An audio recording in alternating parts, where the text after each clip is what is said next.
سب سے پہلے تو آپ یہ ویڈیو دیکھیں. سمجھو اس بات کو، اللہ کے ولی یہ ان کے دل عرش حق ہیں. اللہ فرماتا ہے میں آسمانوں و زمینوں میں نہیں سماتا مگر میں بندہ مومن کے دل میں سما جاتا ہوں. اللہ کے بندے، یہ خدا کی قسم اللہ کے عرش ہے ان کے سینے. ولی کا ید ید اللہ ہے، ولی کی عین عین اللہ ہے، ولی کا وجہ وجہ اللہ ہے، ولی کی محبت محبت اللہ ہے، ولی کا غلام غلام اللہ ہے. اب یہ چیز آپ نے یاد رکھنی ہے کہ ولیوں کی زبان اللہ کی زبان ہوتی ہے، ولیوں کی آنکھ اللہ کی آنکھ ہوتی ہے. ان کے یہ جو پیر ڈھونگی بابے پھر رہے ہیں، ان کا چہرہ اللہ کا چہرہ ہے، ان کا دیکھنا بولنا سننا سب اللہ. مطلب یہ خود باحیثیت انسان نہیں ہے، یہ اللہ پاک ہے. نعوذ باللہ. اسی وجہ ہی سے تو بایزید بستامی نے اتنی بڑی دعوے داری کی تھی روز قیامت والے دن میرا جھنڈا تمام نبیوں کے جھنڈوں سے بڑا ہوگا. جب بعد میں لوگوں نے ان پر بات کی، تنقید کی، پھر بولا میرے منہ سے تو اللہ بول رہا ہے. اسی وجہ سے جو ولی کی زبان ہوتی ہے، پیر فقیر کی جو زبان ہوتی ہے، وہ اللہ کی زبان ہوتی ہے. رد کوئی نہیں کر سکتا. سیدی اعلیٰ حضرت فرماتے ہیں حال یہ ہے آنکھوں سے خون بہ رہا ہے. کسی شخص نے پوچھا کہاں کیوں ایسا ہو رہا ہے، آنکھوں سے خون کیوں بہ رہا ہے؟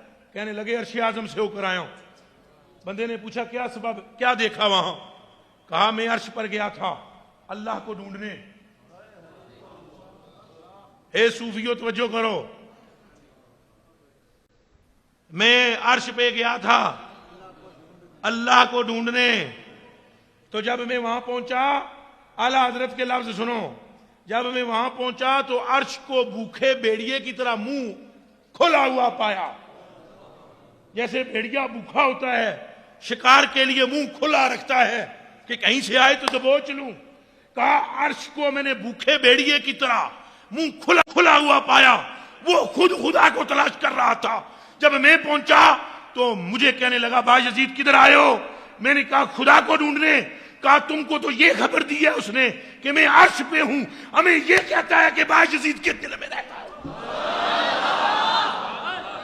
بایزید کے دل میں رہتا ہوں. بھائی یہ ہوتے ہیں ذہن غلام لوگ. اب یہ بندہ بار بار انہی چیزوں کا ذکر کر رہا ہے جو کہ اسلام دین کا کوئی حصہ نہیں. میلاد منانا چلو منا لیا، اس میں سے آپ لنگر ہٹا لیں، اس میں سے آپ یہ نعت خانوں کو پیسہ لٹانا ہٹا لیں. ساری عاشق رسول اور یہ محب اہل بیت، محب رسول صلی اللہ علیہ وسلم، یہ سب چلی جائے گی، ختم ہو جائے گی. یہ ساری منہ مایا کی گیم ہے اور کچھ نہیں. اس وجہ سے یہ کہہ رہا ہے کہ وہ نعت خانوں کو بلاؤ تو تم، ان پر پیسوں کی بارش کرو تو تم، ان سے کوئی اچھا کلام سن کے تم رونے لگ جاؤ تو وہ بھی تم، دین میں خرافات پیدا کرو تو تم، کہانیاں سننے والے تم، کہانیاں بنانے والے تم، جو چیز دین کا حصہ ہی نہیں ہے وہ کر رہے ہو تم، قبر کو چوم رہے ہو چاٹ رہے ہو، جو چیز دین کا حصہ نہیں ہے وہ کر رہے ہو تم. آپ صلی اللہ علیہ وسلم نے قبروں کو پکا کرنے سے، مجاور بن کے بیٹھنے سے، عیدگاہ بنانے سے، مدد مانگنے سے منع فرمایا تھا، لیکن وہ کر رہے ہو تم. تو پھر بھی تمہیں جنت کی فرسٹ کلاس ٹکٹ چاہیے، آقا صلی اللہ علیہ وسلم کا پڑوس چاہیے، کیونکہ وہ تمہارے لیے بیٹھے ہیں کہ تم دین کی ایسی تیسی دھچیاں اڑا کے آ جاؤ، لیکن تم ایک کنفرم جنتی ہو. کل صراط تمہاری ایک اپنی گھر کی گلی ہوگی تو گزر جانا، کوئی مسئلے والی بات نہیں. اللہ بھی اپنے، رسول بھی اپنے، اور سب اپنا. صرف اسی کانسیپٹ کی وجہ سے یہی لوگ نماز سے دور ہوتے ہیں. بس ان کو پتا ہے کہ فلاں مفتی فلاں عالم کو بلوانا ہے، فلاں نعت خواں کو بلوانا ہے، ایک بہت بڑی شہر کی اعلیٰ ترین محفل کروانی ہے، ان سے اپنے حق میں دعا کروانی ہے، کیونکہ وہ ولی ہوں گے، پیر ہوں گے تو ہمارے سارے گناہ معاف ہو جائیں گے. اس کے بعد پھر ہمارا گناہوں کا نیا کھاتا کھل جائے گا. اس کانسیپٹ کے علاوہ اور کوئی بات نہیں ہے. سب سے پہلے آپ ذرا اس قبر چاٹو اور بابا چاٹو کی ویڈیو دیکھیں جو یہ ہم کو چیلنج دے رہا ہے، اس کے بعد ہم اس کو جواب دیتے ہیں. پھر بھی اگر تیرے پاس اتنی ہمت ہے، اتنی اوقات ہے تو پاکستان کے سارے درگاہوں کو نہیں، پاکستان کے سارے مزاروں کو نہیں، صرف ایک مزار داتا صاحب کے مزار کی طرف آنکھ میلی کر کے دیکھ، ہم تجھے بتائیں گے تیری اوقات کتنی ہے. تیرے پاس لیں جی، آج کی میری ویڈیو پوری بریلویت کو چیلنج ہے. آپ کا کوئی مرا ہوا یا زندہ بڑے سے بڑا اس ویڈیو کا جواب دے جائے، میں اپنے اکاؤنٹ بھی ڈیلیٹ کر دوں گا اور آپ کا مسلک بھی قبول کروں گا. یہ بندہ جو چیلنج دے رہا ہے، اس بیوقوف اور جاہل کو یہ نہیں پتا کہ یہ چیلنج ہم کو نہیں دے رہا، یہ چیلنج آپ نبی کریم صلی اللہ علیہ وسلم کو دے رہے ہو. پوچھو کیوں؟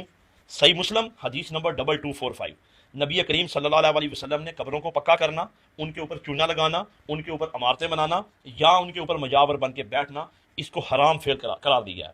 مسند احمد میں نبی کریم صلی اللہ علیہ وسلم نے فرمایا یا اللہ میری قبر کو وہ بت نہ بنا دینا کہ لوگ اس کی پوجا کرنے شروع کر دیں. یہ اپنی قبر کی بات ہو رہی ہے. آپ نے فرمایا یہود و نصارہ پر اللہ کی لعنت ہو کہ انہوں نے اپنی انبیاء کی قبروں کو سجدہ گاہ بنا لی ہے. اب یہ جو تم چیلنج دے رہے ہو، ذرا جواب دو، یہ چیلنج تم ہم کو دے رہے ہو یا نبی کریم صلی اللہ علیہ وسلم کو دے رہے ہو؟ اور اگر کوئی مسلمان نبی کریم صلی اللہ علیہ وسلم کو چیلنج دے تو پھر کیا وہ گستاخ نہیں ہوگا؟ یہ خالی نعرے مارنے سے عشق رسول ثابت نہیں ہوتا.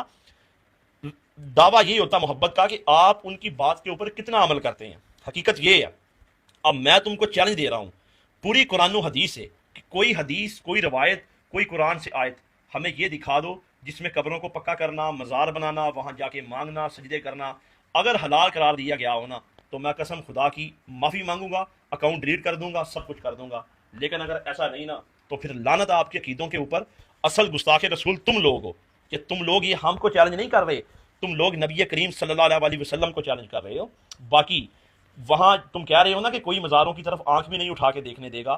انڈیا میں میرے بھائی ہزاروں مندر ہیں، مودی نے کئی مسجدیں گرا دی ہیں، کوئی کچھ نہیں کر سکا نا، لیکن وہاں آپ مندر کی طرف آنکھ بھی اٹھا کے دیکھیں، وہ آپ کو کاٹ کے رکھ دیں گے. اس کا کیا مطلب ہے کہ یہ دلیل ہوگی کہ وہ ٹھیک ہے؟ سب کو پتا ہے کہ وہ کافر ہے، وہ غلط ہے، لیکن لوگوں کی عقیدت جڑی ہوئی ہے. ویسے ہی عقیدت تم جاہلوں کی بھی جڑی ہوئی ہے، کیونکہ تمہیں لگتا ہے کہ تمہارے مرے ہوئے بابے الہ ہیں تمہارے لیے، اس لیے تم ایسا نہیں کرنے دو گے. لیکن انشاءاللہ تمہاری آنے والی نسلیں، ان کو شعور ملے گا، وہ اپنے ہاتھوں سے ان کو گرائیں گے، کیونکہ آپ کے مزار اور ان کے مندر دونوں میں کوئی فرق نہیں ہے، دونوں میں شرک ہو رہا ہے. ہم تو یہ کہیں گے میرے بھائی کہ میرے نبی سا ہے ہی کوئی نہیں، تواڈے بابے جے شاہی کوئی نہیں. ہر وہ فعل جو نبی کریم صلی اللہ علیہ وسلم کی تعلیم کے خلاف ہے، وہ چاہے کوئی بڑے سے بڑا پیر ہے یا بڑے سے بڑا بابا ہے، ہم اس کی بات نہیں مانتے. ہم تو مانیں گے قرآن کی، حدیث کی.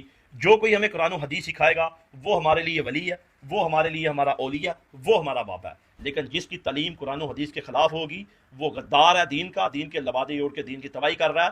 اور تم لوگ یہ رسول اللہ صلی اللہ علیہ وسلم کو چیلنج کر رہے ہو، ہم کو نہیں کر رہے. گستاخ تم لوگ ہو. لیکن انشاءاللہ بنایا کہ اس مال میں نا ہم کچھ 4 سال پہلے گئے تھے ایسے ہی شاپنگ کرنے کے لیے. اقرا ایسے دیکھ کے کہتی ہے کہ ماما ایک دن میری بھی کبھی اس بورڈ پہ پکچر لگے گی. اور میں ساتھ تھا تو میں بھی ساتھ تھا تو میں نے اقرا کو کہا تھا، میں کہا ایک دن آپ کی پکچر یہاں پہ لگے گی کبھی. وہ پکچر دیکھ میں پھر رونا، اس لیے مجھے وہ رونا آیا کہ میں سوچا تھا، میں نے میری بیٹی نے ایک بات کی تھی تو آج پوری کی ہنسی ہو گئی. ایسے بھی کبھی ہوتا ہے، ایسے لگتا تھا جیسے کوئی معجزہ ہوا ہے. قلب میں سوز نہیں، روح میں احساس نہیں، کچھ بھی پیغام محمد کا تمہارے پاس نہیں.